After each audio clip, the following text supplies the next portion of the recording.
this is all over our sources, that Jesus identified himself as playing a starring role in that, whether that's the Son of David, whether that's the Son of Man, but Jesus is the central actor in this eschatological scenario, right? What about the fact that he saw himself as a miracle worker and an exorcist? So Jesus as a miracle worker. This is amazing that you'd bring this up. So Allison has a new book out called Interpreting Jesus, and in it, he has a whole chapter on the miracles of Jesus. Now, this is an area that for some people is a no-go zone, right? Because, you expect me to take it serious that, Jesus, you really think a serious scholar can think that Jesus performed miracles? And Allison's point is, well, I'm not going to argue that he necessarily walked on water in this particular story or this particular story of him healing someone, but that Jesus did miraculous things that people couldn't account for.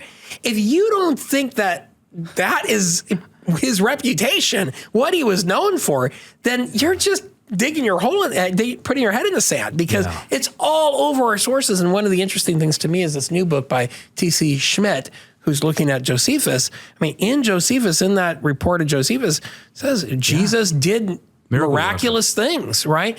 And later rabbinic tradition, which we have to be careful about because it's much later, so how reliable is it, right? We're talking like 5th century. But later Jewish tradition would say, he did things through sorcery.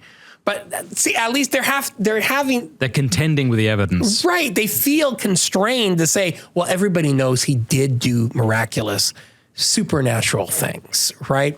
So this is the way Allison starts, is we should kind of begin with this. Now, some people will say, well, you're being naive. You're just saying, well, all these things must be true because they're all over our sources. And one thing that Dale does, and I think it's really powerful, is he points out that our sources are also produced by a community that was led by people who were Jesus's disciples.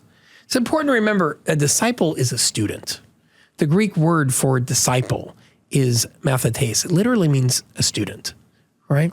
So the people who are telling the stories about Jesus, they're not like raptured up into heaven immediately after the resurrection of Jesus, right? They are walking around. The people who saw Jesus's ministry are still around. Presumably his mother is still around in the early church. And when we read the letters of Paul, we know that people recognized them. They knew who they were. So it's not really believable to say, well, Paul just went off and made up all these stories about Jesus and he said all these things that were completely unrelated to the kinds of things Jesus himself would have taught.